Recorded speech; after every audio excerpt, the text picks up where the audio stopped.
하루의 말씀, 오늘은 사사기 3장 12절에서 15절 말씀 가지고 함께 나눕니다. 먼저 성경 낭독합니다. 이스라엘 자손이 다시 주님께서 보시기에 악한 일을 저질렀다. 그들이 이렇게 주님께서 보시기에 악한 일을 저질렀기 때문에 주님께서는 모압 왕 에글론을 강적이 되게 하여서 이스라엘을 대적하게 하셨다. 에글론은 암몬 자손과 아말렉 자손을 모아 이스라엘을 공격하고 종려나무 성읍인 여리고를 점령하였다. 그래서 이스라엘 자손이 18해 동안이나 모압 왕 에글론을 섬겼다. 이스라엘 자손이 주님께 울부짖으니 주님께서 그들에게 한 구원자를 세우셨는데 그가 곧 베냐민 지파 게라의 아들인 왼손잡이 에웃이다. 이스라엘 자손은 에웃을 시켜 모압 왕 에글론에게 조공을 보냈다. 아멘. 초대 사사 온니엘이 이스라엘을 다스리는 동안 그들은 40년간 태평을 누릴 수 있었습니다. 그러나 온니엘이 죽은 후 이스라엘은 또다시 하나님 앞에 악을 행합니다. 그러자 이번에는 하나님께서 모압 왕을 통하여 이스라엘을 징계하셨고 이전에 구산리사다임 왕의 압제 기간의 2배가 넘는 18년 동안 모압 왕을 섬기도록 하셨습니다. 결국 이스라엘은 이번에도 하나님께 부르짖게 되었고 하나님은 그런 이스라엘의 부르짖음에 응답하셔서 베냐민 지파 출신의 에웃을 이스라엘을 구할 사사로 세우십니다. 그리고 에웃은 모압 왕 에글론을 암살하고 이스라엘 자손들을 소집하여 모압 용사 1만 명을 죽이고 이스라엘을 구함으로써 80년간의 전쟁이 없는 평온함을 누리게 했습니다.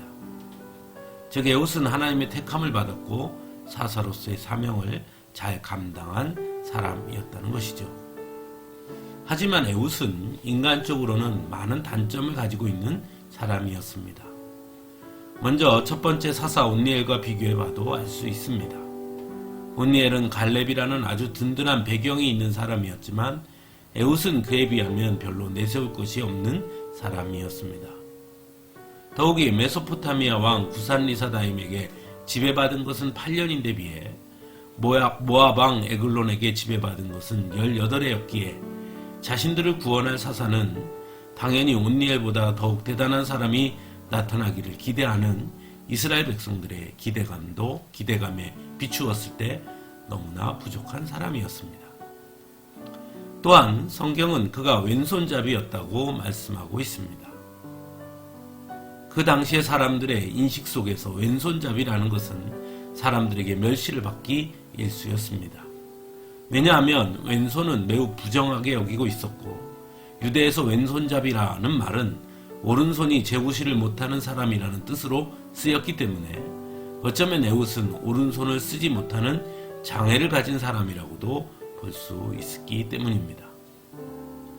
그럼에도 불구하고 하나님은 이스라엘의 구원자로 왼손잡이 에웃을 선택하셨다는 것입니다. 인간적으로 보면 여러 가지 단점이 있을 수밖에 없는 사람인데도 말입니다.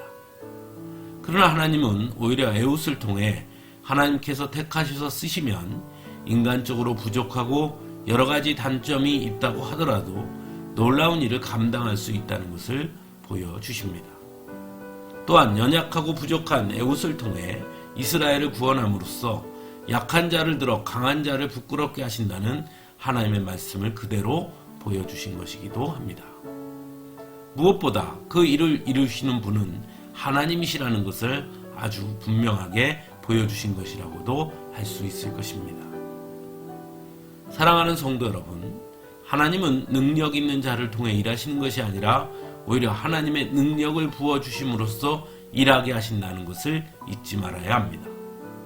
그러므로 우리의 연약함이나 부족함은 결코 하나님께 쓰임받는 데 문제가 되지 않음을 알아야 합니다. 오히려 우리에게 필요한 것은 부르심에 순종하는 자세라는 것을 그러므로 우리는 꼭 기억할 수 있어야 할 것입니다. 함께 기도하겠습니다.